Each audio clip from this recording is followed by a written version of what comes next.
بدأنا بقى الكاردياك سايكل، وبعدين حطينا عليها كده الهارد ساوندز، وبعدين هنبدأ دلوقتي أول واحد فيرست هارد ساوند اللي هو الاس 1.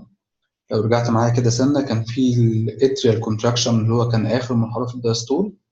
هيبدأ بعدها على طول ايزومتريك كونتراكشن فيز اللي كان الفنتركل بيكونتراكت، البريشر بيعلى شوية، يقفل الميترال والترايكاسبيد فالفز، بس لسه البريشر معليش enough to open the aortic and pulmonary valves. المرحلة دي اللي كان اسمها ايزومتريك كونتراكشن فيز هي الاونست اوف systole، وهي اللي بيحصل فيها الايفنت المهم الكبير جدا ده الكلوجر اوف ماترال انتركاسبيد فالف اللي بيعمل الفايبريشن ويف اللي هيبقى اسمها اس 1.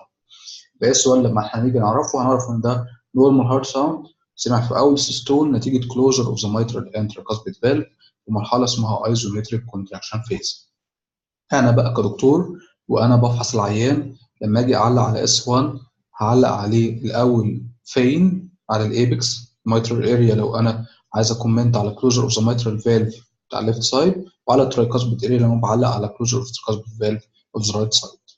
اوكي، هعلق على ايه؟ المطلوب مني اعلق على الانتنسيتي، نورمال انتنسيتي، هاير انتنسيتي او لو انتنسيتي. نورمال انتنسيتي، هاي انتنسيتي، ولو انتنسيتي. المطلوب منك انك تعمل ايه؟ انك تسمع اكبر عدد من النورمال انتنسيتي ممكن تسمعه. الاسبوع الجاي ده يا ريت كلنا اوكي نسمع عدد كبير جدا جدا من النورمال انتنسيتي، بحيث ان اول ما تشوف patients فيهم accentuated first heart sound او heart sound first of higher intensity، تبقى انت ودنك خدت على النورمال فتعرف ان ده فعلا accentuated او ان ده high intensity، ولما تسمع العكس تبقى عارف بالمقارنه بالنورمال. المهم هعلق على الانتنسيتي accentuated اقوى ولا اضعف من النورمال. ده بيتوقف على ايه بقى في الاول؟ عشان بعد كده نفهم الكونديشنز دي ليه ده عمل اكسنتويشن او لا ده ليه ده عمل ويكننج او muffling اوف ذا فيرست هارت ساوند.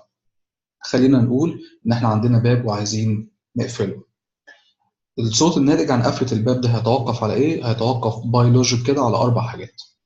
اول حاجه قوه قفله الباب، كل ما انا رحت خبطه ورزعه بقوه كل ما كان الصوت كان اعلى.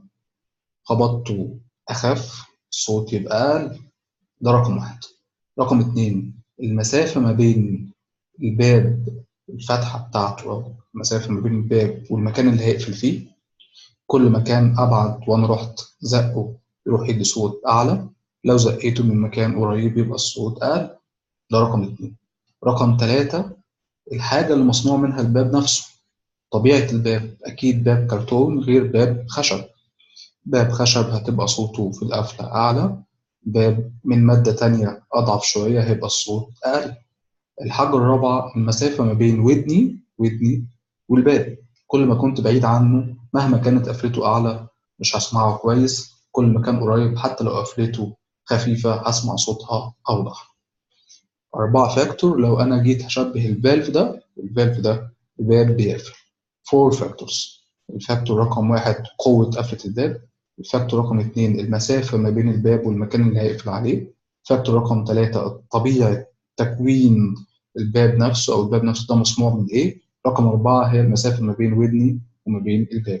تعالى بقى نطبق ده على مايترال وترايكاسبيد فالف، بس أنا حابب أبدأ برقم اتنين الأول اللي هي المسافة ما بين الباب أو المكان اللي هيقفل فيه وقفلته. أوكي كده هبدأ برقم اتنين الأول. ده هنترجمه في إيه كلينيكالي على الميترال فالف أو ترايكاسبيد فالف. هنطبقه في حاجة اسمها level of the cusps. level of the cusps. أوكي، الميترال فالف ترايكاسبيد فالف بيبقى الكاسبس بتاعته شكلها كده، وبعدين بتروح قافلة من تحت كده لفوق. الفنتركل تحت بيكونتراكت، فبيكونتراكت يروح زائق الكاسبس كده من تحت كده ايه لفوق. ده كده اسمه بوزيشن او ليفل بوزيشن اوف ذا ايه ذا كاسبس. ده بيتوقف على ايه؟ هيتوقف على ثلاث حاجات. في حاجه بقى مهمه عايزين نتكلم عليها اسمها ايه؟ تي ار انترفال. يلا تعالى بقى نكمل. بص بقى، هتلاقي في كل الكتب بتاعتكم مكتوب كده من اول الاسباب accentuated first heart sound is short PR. اوكي تعالى بقى نشوف ايه حكايه short PR. لو احنا بنتكلم على S1 accentuated number 1 short PR interval. ايه بي ار انترفال دي؟ بي ار انترفال ده الحقيقه هو ده تعبير في الاي سي جي. لو احنا جينا بصينا على رسمه اي سي جي نلاقي بي ويف بتاعت اتريال ديبولاريزيشن، ثم كيو ار اس فنتريكولار ديبولاريزيشن، وتي ويف ريبولاريزيشن. نتكلم على المسافه دي، ادي البي اتريال ديبولاريزيشن وادي فنتريكولار ديبولاريزيشن. اوكي، المسافه بقى ديت بتعبر عن ايه؟ المسافه دي كده الاي سي جي ما سجلش فيها الكتريكال اكتيفيتي، لان المسافه دي بتكورسبوند تو ان الالكتريكال امبلس بتعدي ثرو ذا ايفي نود. اوكي كده تمام، يعني اتريال ديبولاريزيشن وبعدين الامبلس هتعدي ثرو ذا ايفي نود. كل ما كانت الفتره دي قصيره كل ما كان معناها ان الايفي نود بتوصل اسرع. طيب، وايه علاقه ده بقى بالفيرست هارت ساوند؟ ما هو بص كده ايه اللي حصل. اتريال كونتراكشن، الدم نزل بقوه وبسرعه، راح فاتح الميترال فالف كده اهو، والبوزيشن اوف ذا كاسبس ار لو. لو الفنتركل هيكونتراكت وراها على طول هيروح قافلها من لو بوزيشن اهو. اوكي كده تمام. على العكس بقى، لو الايفي نود بتاخر، مش كده، الفنتركل هيكونتراكت بعد الاتريا بشويه. بص معايا ايه اللي هيحصل. الاتريا هيكونتراكت، يروح فاتح الميترال كاسبس كده اهو وينزل الدم. الفنتركل هيكونتراكت بعدها بشويه براحته يروح، وده حقيقي، الكاسبس هتفلوت على الدم. لما الفنتركل هيكونتراكت اروح قافلها من هاي بوزيشن. عشان كده شورت بي ار اللي معناها ان الفنتركل بيكونتراكت ورا الاتريوم على طول هيسبب اكسنتويشن اوف هارت ساوند، لانه بيقفل من لو بوزيشن. لو في الفنتركل بيكونتراكت بعد الاتريوم على طول بسرعه فبيقفل القصبس من هاير بوزيشن لانها هتقفل من هاي بوزيشن. لو بياخد وقته الكونتراكت متاخر هيقفلها من هاي بوزيشن ويبقى الاس 1 ويك. لو كان هيكونتراكت بعده على طول على طول ساعتها هيكون الصوت أعلى. يبقى accentuated first heart sound من أول الأسباب short PR interval. muffled first heart sound أول الأسباب prolonged PR interval. الأسباب بالظبط تعمل shortening of PR أو prolongation لل PR، ده هناخدها واحنا ماشيين في المنهج واحدة واحدة. على نفس الوزن بالظبط كمان tachycardia، الفنتركل هيكونتراكت بسرعة ورا. اوكي، الاتريوم في الناحية التانية هيكون براديكاردي. اوكي، رقم 3 مهم برضو ان احنا نفهم ايه اللي حصل فيها. هايبر دايناميك سيركوليشن. هايبر دايناميك سيركوليشن. والهايبر دايناميك سيركوليشن ليه هتعمل اكسنتويشن الفيرست هارت ساوند؟ سببين. السبب الاول منها ان جزء من الهايبر دايناميك سيركوليشن از تاكيكارديا. السبب الثاني ان الهايبر دايناميك سيركوليشن معاها سيستميك فازوديليتيشن، فبالتالي الدم هيعدي ايزلي من الارتيريال سايد للفينس سايد، يعني في زياده في الفينس ريتيرنال هارت. ده يمثل فوليوم اوفرلود، فالفنتركل هيبقى ستريتشد. الفنتركل لما يبقى ستريتشد بزياده الفوليوم اوفرلود او بزياده الفينس ريتيرن اللي جاي له، ده النتيجه هتكون ايه؟ according to ستارلينج لون هو هيكونتراكت اقوى. فلما يكونتراكت اقوى يروح قافل الباب بقوه. الفالف بقى المره دي تمام. يبقى دلوقتي شورت بي ار عشان خاطر البوزيشن بتاع القصبس فلو، زيها تاكيكارديا، زيها هايبر دايناميك سيركوليشن مضافا اليها حاجه ان الهايبر دايناميك سيركوليشن جزء منه تاكيكارديا والجزء الثاني ان في سيستميك فازوديليتيشن، فالدم هيعدي اسهل من الارتيريال سايد للفينس سايد للرايت سايد، يعني فوليوم اوفرلود، يعني زياده كونتراكتيليتي according to ستارلينج لو. قصادها هنا كده هايبو دايناميك سيركوليشن. هايبو دايناميك سيركوليشن. هو الحقيقه ان احنا مش علينا كبكالوريوس حضرتك يعني حكايه هايبو دايناميك سيركوليشن، بس تعالى نضرب مثالين. هو ايه اشهر اسباب الهايبر دايناميك سيركوليشن؟ اشهر اسباب الهايبر دايناميك سيركوليشن از انيميا اند سايتوكسيكوزس. بالظبط كده. طب ما تيجي تضرب لي امثله على الهايبر دايناميك سيركوليشن اعكسهم، بوليسايسيميا اند هايبوثايروديزم. فادي اول 3 مجموعات او 3 اسباب هنا او هنا متوقفين على mainly يعني على الفاكتور الأهم اللي اسمه position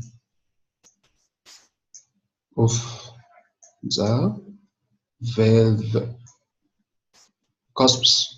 طيب تعال نشوف بقى ايه الفاكتور الاول اللي احنا عديناه، هو قوة القفلة.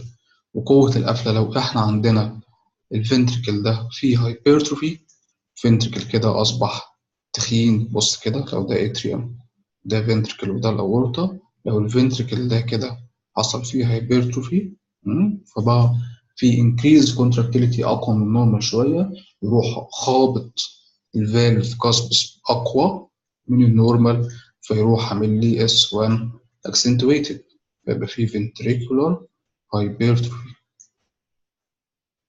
طيب قصادها الناحية اللي جاية دي ايه؟ يخلي الاس 1 اقل، ان الفنتركل ده يبقى ضعيف، والفنتركل ده يبقى ضعيف عندنا ثلاث اسباب ثابته، حتى هتلاقيها في درس الهارت فيلر من اسباب اللو كونتراكتيليتي، وهي كالاتي: اسكيميك هارت ديسيز، مايوكاردايتس،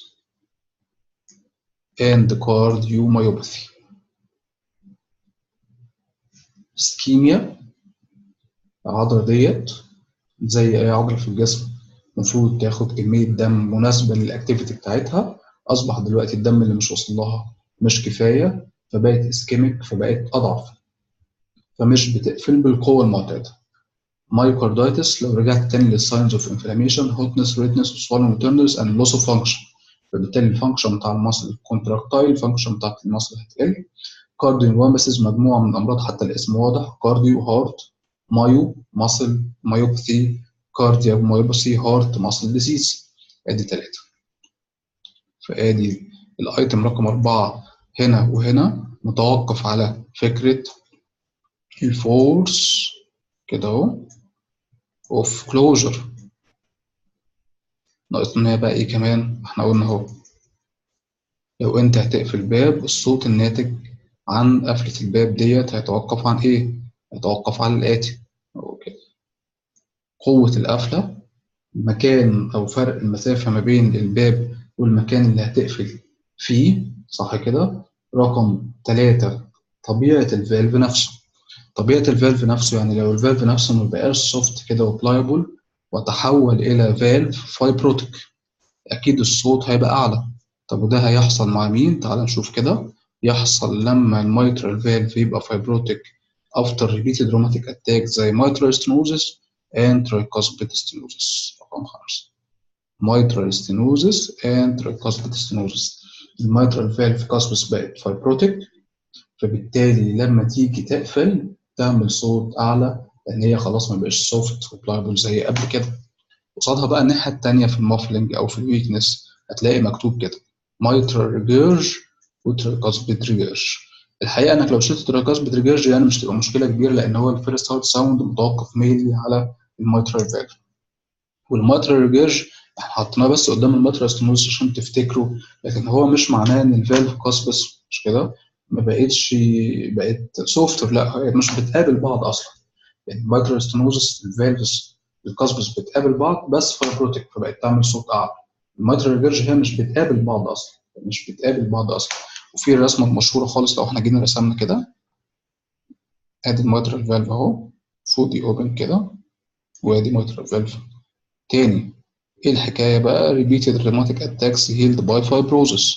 الفايبروزس ده على حسب المكان اللي هيبقى فيه فين، على حسب ما النتيجه. يعني الفايبروزس ده خد الكاسبس كده اهو كده وضيقها مع بعض من الناحيه دي اهي، بقى في ان الاوبننج اللي بيعدي منها الدم كده بقت ضيقه، ده ستينوس او مايترال ستينوس. لكن لو الفايبروز كان واخد القصبس ميلي، خد الاجزاء دي كده، فهيبدا يشد على القصبس كده لورا، فالقصبس دي مش هتبدا تعرف تقابل بعض، وده ايه؟ ده الريجرش. خلاص كده تمام. الحاجه التانيه اللي عايزك تعرفها وهتقراها عندك في الكتب العملي بتاعتكم، بص كده: severe mitral stenosis.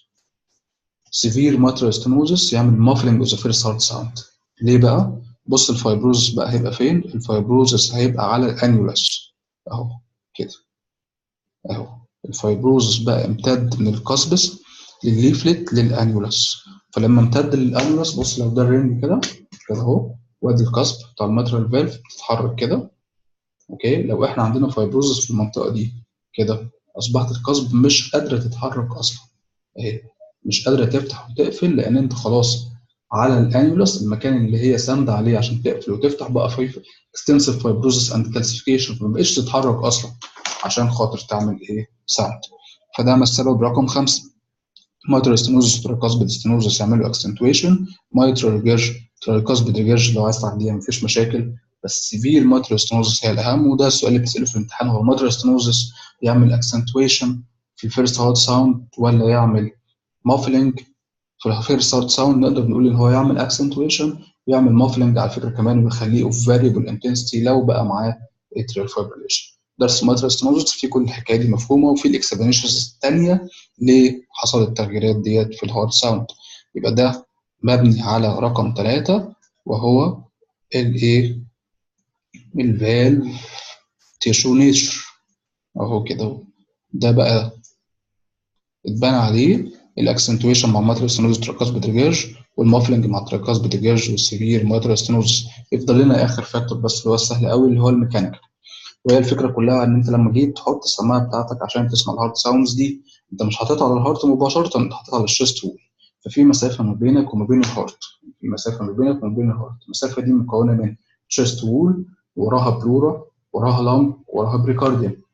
كل ما كان العيان بيس، نكبر عشان نشوف بعض كده شويه.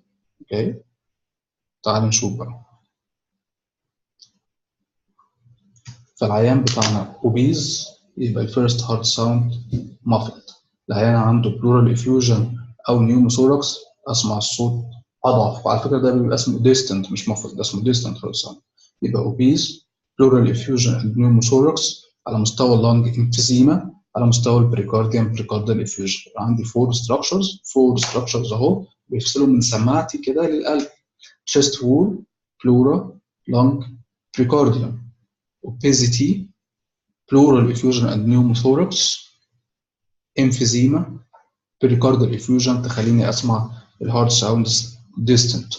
قصادها بقى لو حد child او thin chest wall اسمع الصوت اعلى.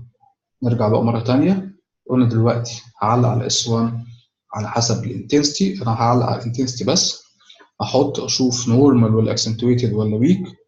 مطلوب منك انك تسمع نورمال على قد ما تقدر، عشان لما تشوف الاكسنتويتد والويك تبقى عرفتهم من بعض، تفرقهم بين النورمال. الكلام ده هيتبني على 4 عوامل. 4 عوامل: قوة القفلة، الليفل او البوزيشن اوف ذا كاسبس، طبيعة التشو المكون منه الفالف نفسه، ثم المسافة ما بين السماعة والهارت اللي سميناها ميكانيكال فاكتورز. اللي هيعمل اكسنتويشن حاجه اسمها شورت بي ار، والشورت بي ار ده خدناه كتعبير عن سرعه توصيل الاي في نود، وبالتالي سرعه كونتراكشن بتاع الفنتركل فولوينج الاتريوم، هيضرب بعضه على طول ولا هيضرب بعضه وهو متاخر شويه. وده هيفرق في البوزيشن بتاع القصب، لو بدري على طول هيقفلها من لو بوزيشن فيخلي الصوت اعلى، لو بدري بس متاخر شويه هيقفلها من هاير بوزيشن فيخلي الصوت اقل شويه. شورت بي ار وتاكيكارديا وهايبرديناميك سيركوليشن، قدامهم برولونجد بي ار، براديكارديا اند هايبوديناميك سيركوليشن. واتفقنا ان الهايبرديناميك سيركوليشن يضاف الى التاكيكارديا في سيستميك فاز دايليتيشن، الدم هيعدي اسهل فيبقى فيه هاي فينوس ريتيرن وهيزود الفورس اوف كونتراكشن. رقم 2 هيعتمد على الفاكتور الثاني اللي هو الفورس اوف كونتراكشن. لو في فنتريكولار هايبرتروفي او زياده في الفوليوم اوفرلود زي ما انت سمعت بعد شويه من شويه معايا في الهايبرديناميك سيركوليشن، ساعتها هيبقى الكونتراكشن اقوى، فيرست هارت ساوند اعلى. ولكن لو كان في ويك ستراكشرز زي مايكاردايتس واسكيميك هارت ديزيز وكارديوميوباثي هيبقى الصوت اقل.